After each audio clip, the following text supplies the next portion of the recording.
coup. One advocacy group says at least 550 people have been killed in the past 2 months. Protests continue. They did throughout the weekend, which security officials have been responding to with this brutal crackdown, detaining thousands. At least 11 people were arrested Friday, minutes after being interviewed by CNN.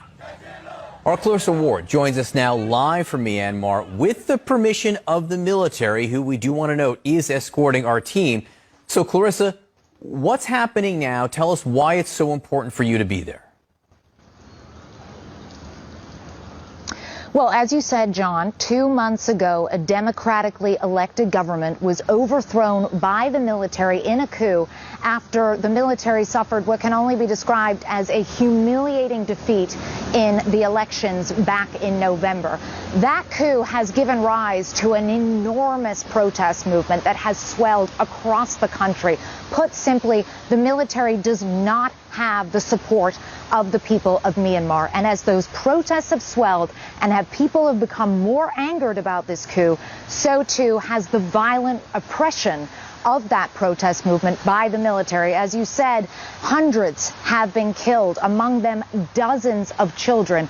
We wanted to come here to report on the ground because, simply put, John, no other journalists, international journalists, have been allowed into Myanmar since this coup happened. Now, we came with permission from the military, with all of the complications that entails, but we still felt that it was of vital importance to come here ourselves, to see what was happening, and to confront the people responsible for the violence.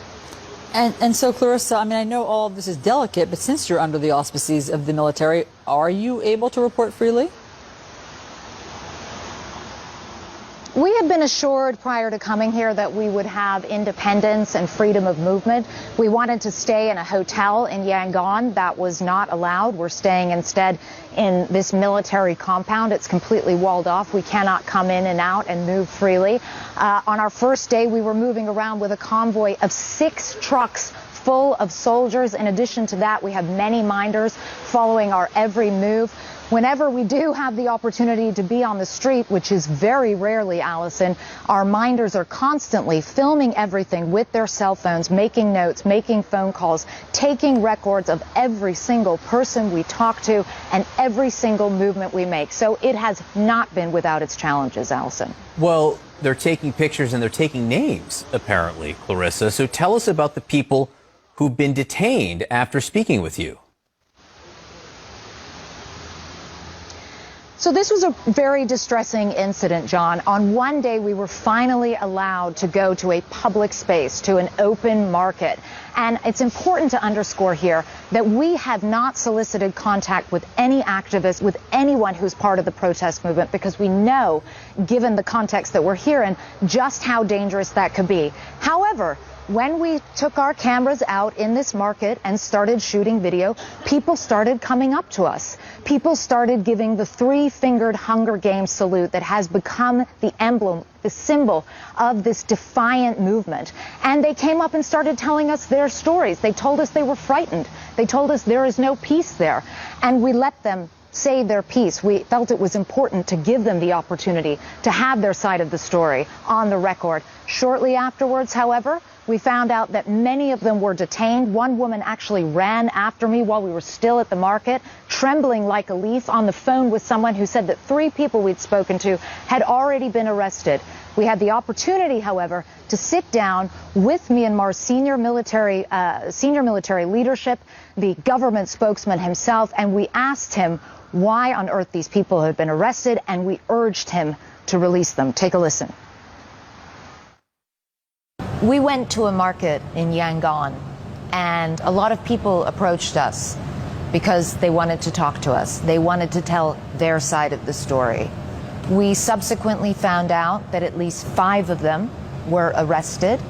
We have verified this independently. We have seen photographic evidence in some cases to confirm this.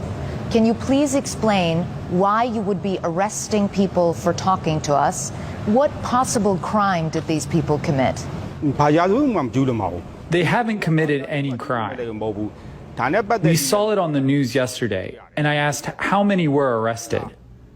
11 got arrested. The security forces were worried that they would provoke others and start the protest in the market, and that is why they got arrested. However, the government is arranging to release them as soon as possible.